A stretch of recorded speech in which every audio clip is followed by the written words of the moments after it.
The year is 2019, my 4th year in college. Damon College. Specifically, I'm running on the cross-country team, I'm running on the track team. That's what I look like. And this year, I got a GoPro for Christmas, so I decided to try it on and make my first video, running with a GoPro on my head. What's going on? You've reached my first run that I'm vlogging. Am I gonna die here?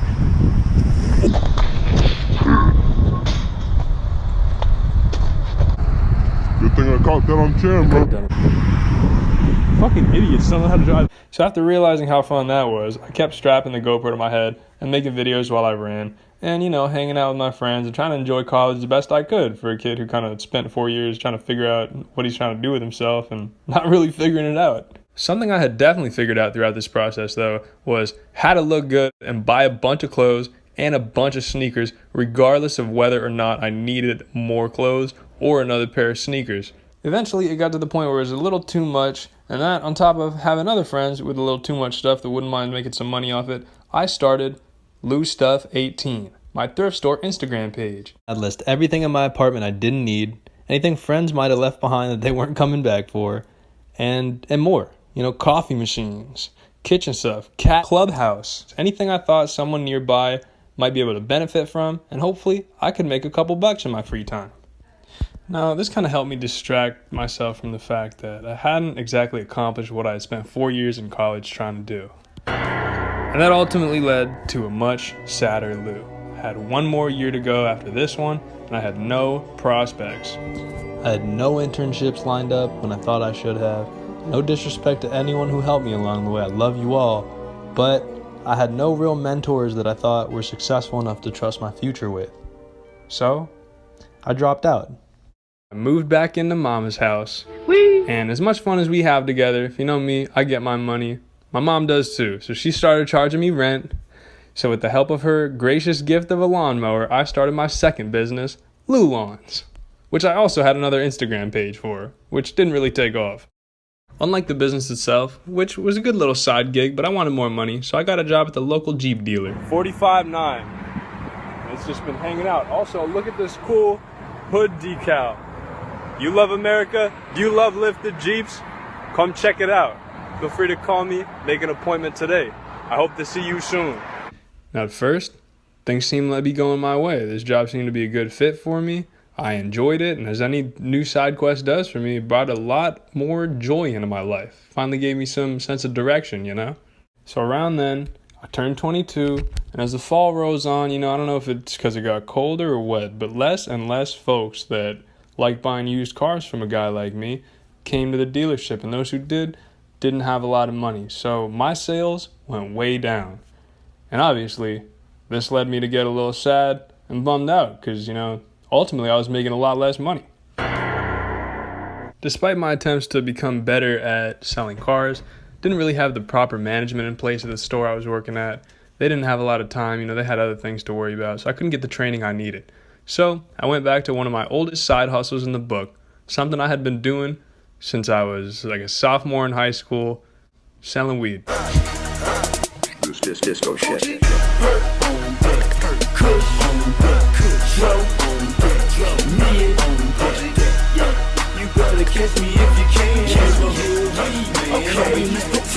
So now, even after a long day of selling nothing at the Chrysler dealership, I can come home, smoke a joint, hang out with my cat, have the light drink here and there, and I'm not going on a random side quest with my dad. I'm editing my earlier videos, and at least, I'm kind of coping after work. But I'm still upset because I'm performing poorly, but, I keep going, trying to do better for a few months.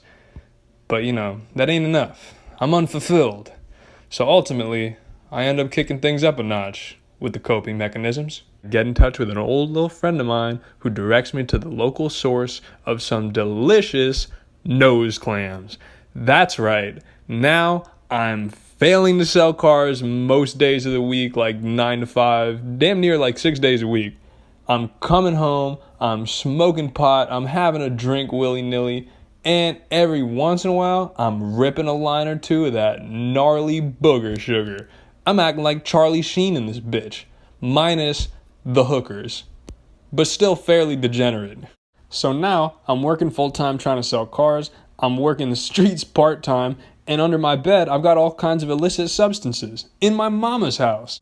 And every once in a while, she would come in my room and, move stuff around whenever she got a little curious. And, she wouldn't be thrilled if she found that. So I started getting a little nervous, a little anxious, if you will. I don't want to find that. I'm a good son.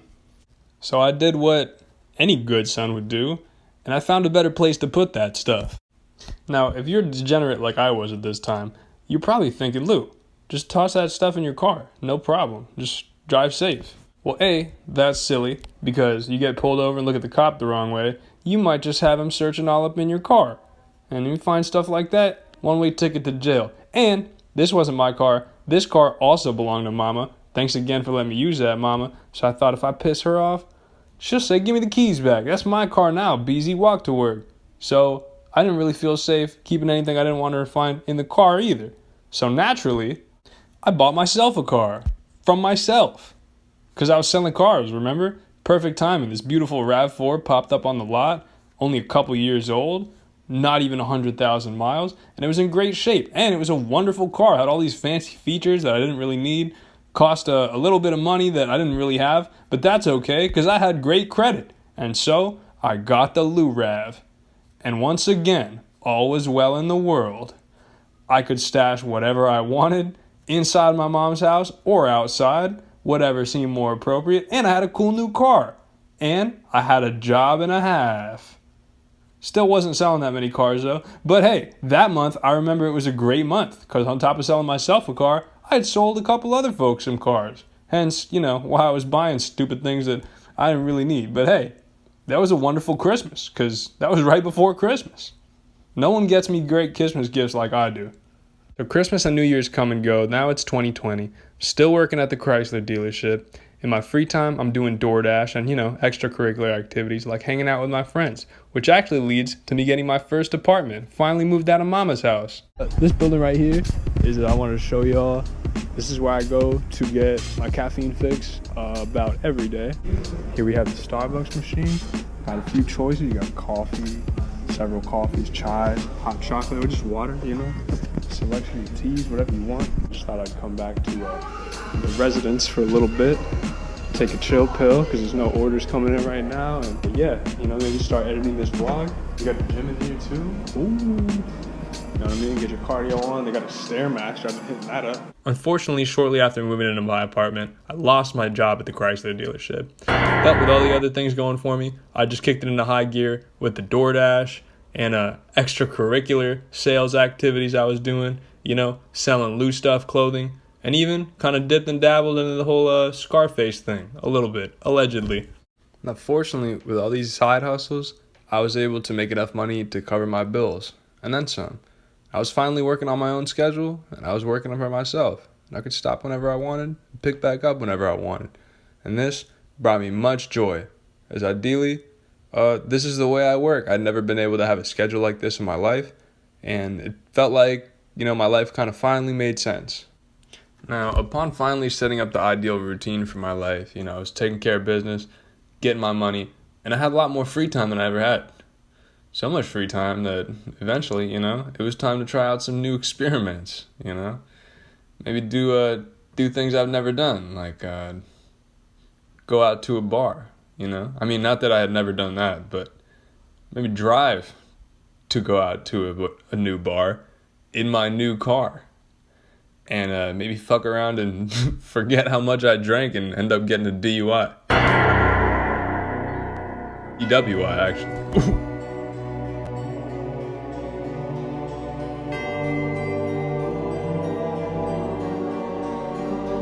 So now that I had made such a silly decision, I was now out a car and a lot of money and some time and freedom to deal with the consequences of that. Didn't have to go to jail, fortunately, but it led, to way more anxiety and depression. I had a bit of an existential crisis as well around this period. And so all that aside, the show must go on. So I went back to driving my old car, Nissan Rogue. Check out my video on it right here if you want to learn about how I felt about it at the time. It was a good car, just classic mom car, whatever, but it did the job. Great in the snow. And, that helped me keep hustling, like with DoorDash and stuff like that. Kind of up until my license was revoked, or I had to suspend my license for like a year or something. And then once I got it back, I kept door dashing with that until it suddenly just died at some point in late 2021. But that was all right, because that guard did its thing, helped me save up some money doing the DoorDash and my other activities. And now I can afford a new car, and that's where the Lou van comes in. Got the beautiful old Toyota Sienna, and that was my replacement vehicle. Once I got used to driving a van over an SUV, it was back to business as usual. And I used this vehicle to keep making money until my dad decided to move back to Florida. And because we had been roommates renting a house together, and because I hadn't found a new place to live, I was like, forget it. I'm sick of Ithaca. I don't want to get another lease for a year. You know, what if I want to travel? Got this van, and part of why I got the van is so maybe I could try doing like a big road trip where I live out of a car. So, as you can see, I fit my bed into it, and I decided to do just that. And I kind of started by just doing like a normal spring, summer in Ithaca until that got pretty boring. And being that I had a business meeting coming up in New Jersey that following fall, I went ahead and hit the road. I had about $100, a couple grams of weed, full tank of gas, had my bed and enough clothes for a while in the car, on my bike, and I said, let's go. And looking back, that's not the best way to plan a trip, but at the time, that seemed feasible, being that I could make money on the road. You know, I didn't really have to be in one place to work my business. I could always do DoorDash, you know, for more money. So, yeah, I hit the road, went out to New Jersey. And that gave me some more direction. You know, I was out there doing something new. I was making new friends, doing a little science experiment with not a lot of money, new road trip lifestyle. It was a blast, you know, finding new ways to do loose stuff. You know, I was driving on the highway, going through toll lanes with a no easy pass, and I racked up a bunch of money in fines for not paying my tolls on time because all my mail was going back home to Ithaca. So I kind of put myself in some debt. And so for a few months, I was just chilling in New Jersey, getting all my money back with DoorDash. Shout out to DoorDash, man. It really saved me. And shortly after that, I got a call from my dad, who's been fighting cancer, and he said that he might need my help. He called me up and said, hey, man, I need a stem cell transplant, and because we're Latino, it's like harder to find Latin cells or something, and you're my son, so there's a pretty great chance that your cells would work. And as it turns out, there ain't no cell like a Luso. Fortunately, I've been keeping myself healthy enough for a procedure like this to go smoothly, which it did. And a few months after this, whatever cancer my dad was fighting drastically fucked off. I mean, you know, it went into remission or started getting closer to that, whatever. It stopped being such a big deal. So I'm really grateful that happened. And, you know, that kind of led me to start living in Miami. And that brings us almost to where we are today. I mean, for the year, it's been about 2 years since the procedure. I've just been making videos, doing more delivery every chance I get. You know, really just trying to do whatever I can to put out good videos and make as much money as possible because I'm not in debt anymore. But, you know, I'm still far from wealthy. I'm looking to get back to that pretty soon. So, you know, I say all this to say that shop Blue Stuff, and you can help support the channel and contribute to more videos like this one in the future. Every dollar, every cent helps. If you like anything you see on my page, you can message me. I've got a few sneakers for sale right now, but I promise that'll change real soon. With all that being said, if you're still here, thanks for watching. That's a little bit about me, how my channel got started, and where it is today. And yeah. Either way, more videos coming soon. You don't have to buy my stuff, but please, if you see anything that you'd like, you could probably use better than me, let me know, because I'm not using it. A lot of stuff sitting around, and if it look better or be used better by you than me, I would love to let it go for you for a great price, because that's the Lou Stuff way. And this has been another episode of the Luruns channel. Thanks again for watching. I love you. Like, comment, subscribe.